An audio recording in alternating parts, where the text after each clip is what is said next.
Hi guys, so I thought I'd do another like rambly video about KCD2 Deliverance 2. I played a lot more of it, thoroughly love it, and I just kind of wanted to talk about the main kind of points. Going to be completely unedited and just kind of, yeah, just going through what I think about it. So my biggest thing that I love about this game and that they've made so much better is the actual story. Like the last game, it felt very much like the story was kind of like push this. It was there, but it wasn't really. You didn't have to do it, and it wasn't great, and it's probably like a 6 out of 10. But the side quests and the open world and the realness of it was what made it. I think in this game I got to the mission for whom the bell tolls. Uh, Without spoiling anything, it's kind of like this Kingdom Come Deliverance's version of Needle in a Haystack from the previous game. I really enjoyed it once I understood it. I've got a TikTok video that I need to edit about how to do that mission. So if you want to see that, let me know in the comments below. But yeah, ever since I got to that point, it felt like you know there was so much substance to the story, and I didn't want to leave it. Did not want to leave it. Like without spoiling anything again, I'm now at the point where you get to the new map. I didn't even know there was a second map. So you have the first big map with Trotsky and Nebukov and like Samin and all these different places, and then you get. I'm assuming I'm about halfway through the story, and you end up going to Kuttenberg and Prague, and there's all this extra stuff. I'm gonna take my glasses off because the glare. But yeah, oh, it's just it's been so in depth, and the relationship between Hans, Henry, Father Godwin. That's not really a spoiler. You figure out that he's in it from the get go. But it's unreal. It's so good. The mission. I'm really trying not to spoil too much here without still telling you about it. The mission after you find out who the lady from the pond is, the sneaky mission in the forest, one of the most tense, fun, and exhilarating missions I had in gaming. And what made it more tense is because of something that just happened previously. Again, no spoilers. You end up with a debuff, which makes your carry weight like halved. So you're sneaking around everyone. And if I didn't have this carry weight limit, I would have just ran through them and he probably wouldn't have caught me. But I had to sneak, and you don't really have your weapons, and it's they've done very well at taking things away from you when it's needed. So like the Whom the Bell Tolls mission, you don't have any of your armor, you don't have any of your weapons, so you kind of like, right, I've actually got to think on my feet about what I actually want to do here, what I need to get from this mission. But yeah, the story is just it's no wonder this game's got 9 out of 10s and has sold 2 million copies. It's in my opinion, it's top three video games ever made. And if it doesn't win something at the Game Awards, it would be a disaster. It should be up there for Game of the Year. I don't really know what Game Awards there actually are, but the Luke Dale, the guy who plays Hans Capone, he should be up for an award of some description because his performance is amazing.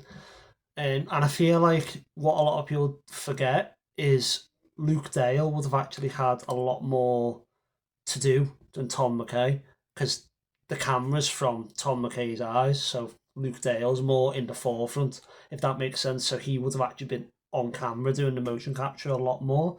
Tom McKay would have had stuff to do, and he's done a very good job. But Luke Dale has been unreal with the. I feel like I'm using that word loads, unreal, but that's the perfect way to describe this game. And I think the title Kingdom Come Deliverance is perfect because they tried the best to deliver with the first game, but they didn't have the budget. Now they kind of have the budget. It's not where they want it to be, but they kind of have it, and it's getting there. I feel like, because I believe it's meant to be 3 games. I believe the third is going to be amazing. I really think the third game will be my favorite game of all time, if there is one. But I'm trying to think what else there is to tell you. Graphically, fly. Graphically, it's amazing. Like the foliage and the fact that that actually helps you hide. And the only thing I don't really like about it is the sneaking. Someone mentioned it in one of my recent videos. The sneaking is not great. Like I think I snuck past a few guards once, and I went and hid, and they managed to walk right up to where I was. But a few patches, and I reckon they'll sort that right out. The armor, as I said before, much better. I actually ended up getting rid of the Brunswick armor. I've done a few videos on that. That's what today's video is meant to be, but I haven't got it edited yet. But the Brunswick armor, the headset, the helmet, that's the word.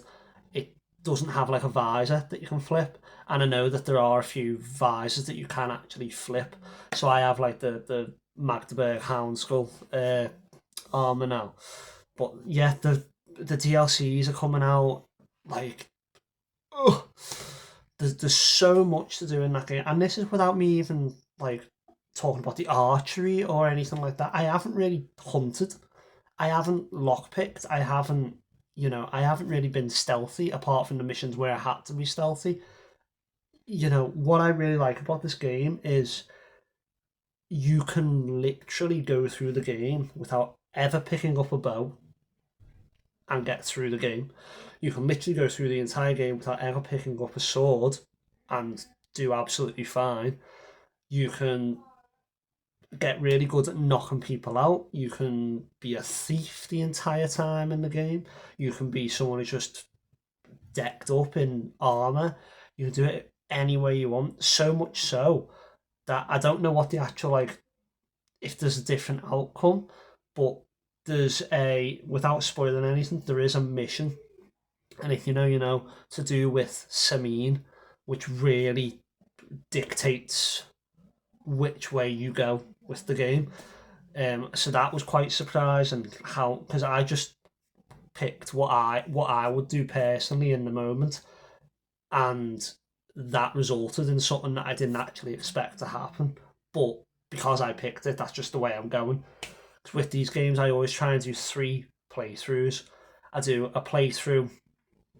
First playthrough, I play it as if I am the main character, so all the choices are my own. The second playthrough, I'll play it as the character in the game. So like, the next playthrough that I do, I'm probably not gonna have Henry. I don't know, like, against a certain enemy. I chose to challenge him to a duel, but you can choose to defeat this guy in a dishonorable way. Really trying not to spoil anything for you. When I play as Henry, I feel like I'll do it the dishonorable way because of what that character has done to Henry.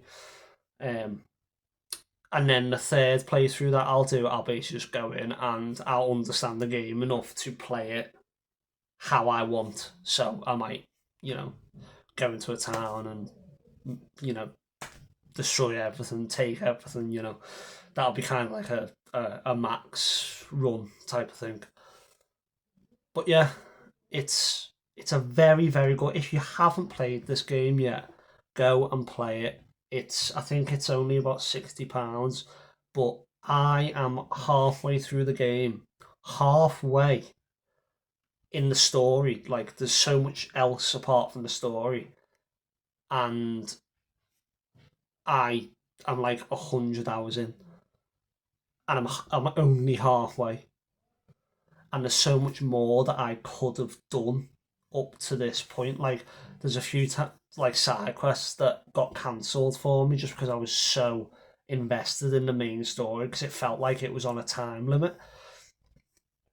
Like, honestly, go and play this game. Give it the love that it deserves. It is one of the best games ever made. And anyone who is saying, oh, it's too slow, it's this, it's that, try it. Just try it. But yeah, I know this was a very rambly video. I think I've been talking for about 10 minutes or so now. But go and play this game, guys. This is the last vid. I'll probably do one more video on Kingdom Come Deliverance 2 for like my final review of it once I've completed the game. And then once I've completed the game and the kind of the hype around the game's died down a little bit, that's when I'll start doing a kind of story of Kingdom Come Deliverance 2 and trying to get a playthrough up on YouTube for you. But guys, I hope you enjoyed this video. If you liked it, press the like button and subscribe. I've been Good Game Dan. Goodbye and good game. See you later.